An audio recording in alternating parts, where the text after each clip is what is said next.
तो hello guys, आज की वीडियो में हम ये देखने वाले हैं कि आप अपने एम्पलीफायर से साउंड कैसे करके इम्प्रूव कर सकते हो। जैसे कि अगर आपके एम्पलीफायर में कहीं पे भी हिज़ की आवाज़ आती है या कहीं पे भी आपको लगता है कि साउंड क्वालिटी और ज़्यादा इम्प्रूव हो सकती थी, और या फिर आप अपने एम्पलीफायर से कैसे करके ज़्यादा पावर इम्प्रूव कर सकते हो, हीट सिंक में क्या इम्प्रूवमेंट होनी चाहिए, तो ये जो वीडियो है, अगर आप एम्पलीफायर बना रहे हो तो उसके पहले आप देख लेंगे तो आपके पास इतना नॉलेज हो जाएगा कि आप इतना परफेक्ट एक एम्पलीफायर बनाएंगे जिसमें कोई इश्यूज़ और कोई प्रॉब्लम नहीं होगी।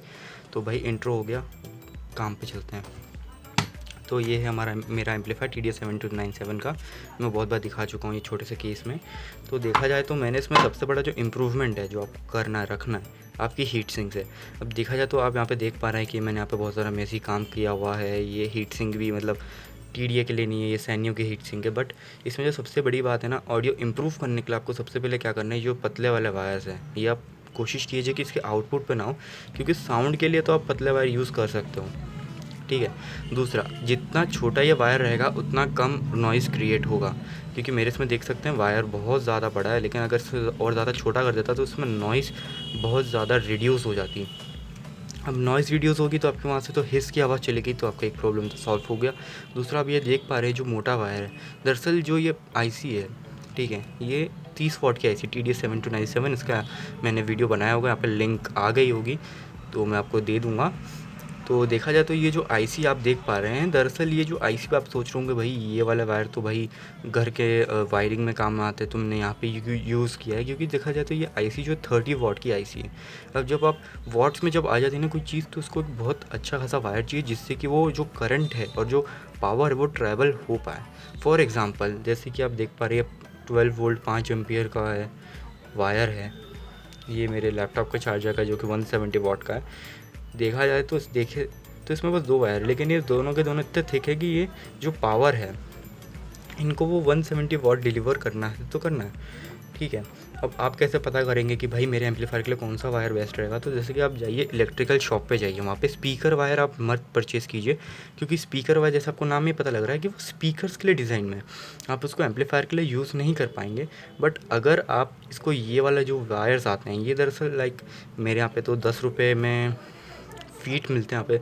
मेरे यहाँ पे तो 2 रुपये में कितना 2 से 3 फ़ीट मिल गया था, तो आपके एरिया के हिसाब से अलग होगा।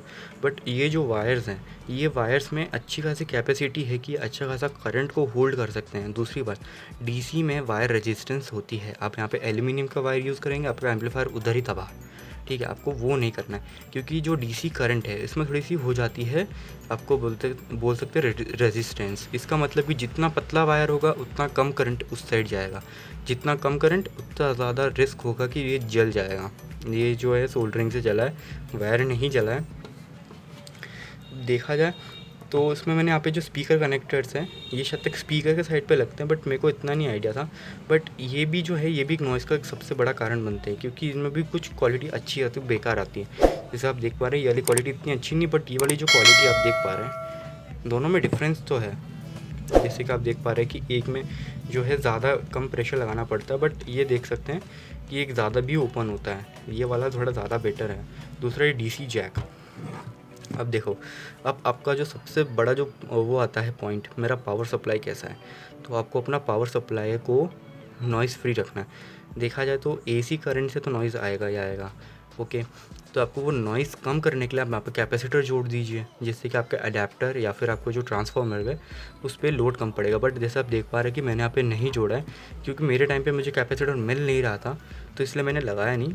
और नहीं लगाएंगे तो भी कोई इतना इशू नहीं आता। बट जो LM368 या फिर मेरे को उसका नंबर याद नहीं है, बट उसमें जो कैपेसिटर है वो स्पीकर के साइड पे लगाना बहुत ज़्यादा नेसेसरी हो जाता है, क्योंकि कुछ कुछ जो कंपोनेंट्स रहते हैं उनमें कैपेसिटर्स लगाना बहुत ज़्यादा इंपॉर्टेंट होता है। जैसे आप सैनियों का जो वीडियो देख चुके हैं मेरे, उनको मालूम होगा कि उसमें कितने सारे कैपेसिटर लगते हैं। दरअसल जो कैपेसिटर्स हैं उनका काम है करंट को स्टेबलाइज़ करना या सॉफ्ट कर देना। बट ये TDS7297 में आपको उस कैपेसिटर की कोई इतनी ज़्यादा ज़रूरत नहीं पड़ती है। जैसे देख सकते हैं ऑडियो सिग्नल के लिए ही मैंने 2 से 3 कैपेसिटर यूज़ हुए हैं और 2 से 3-4 रेजिस्टेंस यूज़ हुई है, जैसे कि आप यहाँ पे क्लियर देख पाएंगे। तो ये जो दरअसल है ऑडियो इन के लिए है, बाकी तो सब ये आईसी ऑटोमेटिकली हैंडल कर लेती है, इसलिए मैं बोलता हूँ कि ये जो आईसी है ये बिगिनर फ्रेंडली है। अब आप में से अभी बहुत सारे लोग भी ये भी सोच रहे होंगे भाई मैं कौन सा आईसी का एम्पलीफायर बनाऊँ जो कि मेरे लिए बहुत ज़्यादा ईजी हो, चीप हो और बहुत ज़्यादा पावरफुल हो। तो आप TDS 7297 में जा सकते हैं। दरअसल ये मेरे को 60 to 70 रुपीज़ का पड़ा था, और जो भी सारा सामान है मैंने जो भी परचेज़ किया हुआ है, रेजिस्टेंस, ये कैपेसिटर, तो इन सब का मेरे को मतलब अराउंड 80 रुपीज़ पड़ा था, 85 या फिर 80 मेरे को याद नहीं है। लेकिन इतना ज़रूर है कि ये जो आईसी है जैसा आप देख पा रहे हैं इसमें बहुत सारी पिन है। तो हाँ, थोड़ा सा ये बिगिनर फ्रेंडली तो नहीं है, बट अगर आप ये आईसी बना लेते हैं तो आपको इसकी साउंड के साथ आप मतलब पूरी तरीके से सेटिस्फाई रहेंगे। ये आप मेरे वर्ड्स को मार्क कर लीजिए, आपको कोई भी इशू नहीं आएगा। जो उसका साउंड है वो बहुत ज़्यादा क्लियर, क्रिस्प, और बेस जो है इसका एकदम परफेक्ट है। तो जब मैं बोलता हूँ परफेक्ट है तो मतलब परफेक्ट है, मतलब जो बेस है ना तो बहुत ज़्यादा है ना तो बहुत कम है, और ना ही तो इसके वोकल्स बहुत ज़्यादा हाई है ना तो बहुत ज़्यादा लो है, क्योंकि AB क्लास में पढ़ता है। तो आपको जो उसमें साउंड मिलेगा ना एकदम परफेक्ट मिलेगा। अब जो सैनियो है वो B क्लास में पढ़ता है। मैंने सिर्फ सैनियो को नहीं बनाया क्योंकि वो बहुत ज़्यादा ओल्ड आईसी है, वो 80s के टाइम पे डिज़ाइन हुई है। अभी देखा जाए तो D क्लास एम्पलीफायर्स बहुत ज़्यादा अच्छा पावर डिलीवर कर देते हैं अकॉर्डिंग टू देयर साइज़, और वो हीट भी बहुत कम जनरेट करते हैं। ये जो सोनी SD40 है इसमें भी D क्लास एम्पलीफायर रहता है, और ये जो है 18 वोल्ट और 2 एम्पियर के पावर अडेप्टर पे चलता है।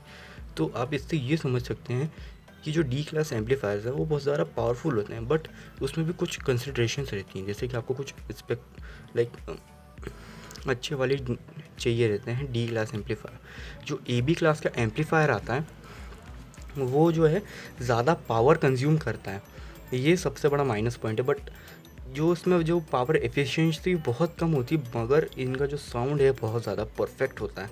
अब देखा जाए तो सैनियो ये जो TDN ने जो बनाया था, दरअसल ये टीवी के यूज़ में आता था, और ये हाई फाई आईसी है। हाई फाई आप जो सुनते हैं ना, जैसे कि हाई फाई क्या मतलब होता है, मीनिंग क्या होता है, तो मैं आप इसमें बता देता हूँ।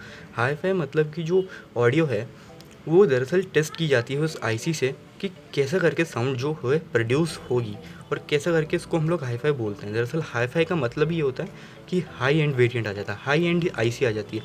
अब 60 रुपीज़ में आपको हाई एंड आईसी मिल जा रही है, तो आपको इससे बेटर और क्या चाहिए।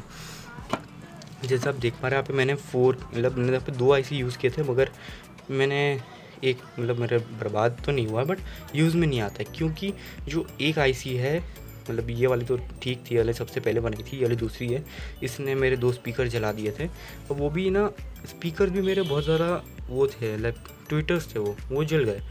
मैंने उनमें लाइक इम्प्रूवमेंट करी ताकि उनमें बेस आए, और उन्हें ओपन चैम्बर कर दिया तो वो फट गए। इसमें अगर यूज़ करो ना 4 ओम पे मतलब 30 वाट का स्पीकर इतना बढ़िया चलता है ना, आपको बिलीव नहीं होगा कि इसमें से साउंड आ रही है। और देखा जाए तो ये जो है यहाँ पे 60 वाट का आउटपुट मुझे मिल सकता है, ये 30 60 वाट का आउटपुट है, बट मेरा पावर सप्लाई उसको वहाँ पर ही लिमिट कर देता है। आपको बता दूँ तो जो मेरा पावर सप्लाई है वो मुश्किल से लाइक 60 वाट देता है, मुश्किल से, ठीक है। टॉप अगर 5 वोल्ट और 12 वोल्ट और 5 एम्पियर को देखें तो वो मुश्किल से ही 60 वाट जाता है, बट ये 70 to 60 वाट के भी ऊपर चला जाता है। अब क्यों? क्योंकि मैं इस पर 4 ओम जोड़ दिया, तो अब ये 120 वाट का हो चुका है, ठीक है। अब उसको 120 वाट का पावर चाहिए, तो अगर आप 4 ओम का स्पीकर लगाते हैं, या फिर आपकी जो स्पेसिफिकेशन आप उससे थोड़ा सा नीचे जा देते हैं ओम्स में, जितना कम ओम होगा उतना ज़्यादा पावर लगेगा। जैसे देख पा रहे मेरी हीट सिंक्स भी अच्छी नहीं है, तो इसलिए मैं इनको कभी फुल वॉल्यूम पे लेके ही नहीं जा पाता हूँ। तो अगर आपको ये बनाना हो लेकिन, तो फिर आप है ना काम कीजिए कार बैटरी या इन्वर्टर की बैटरी या फिर UPS की बैटरी, इसके लिए बहुत ज़्यादा परफेक्ट काम करेगी।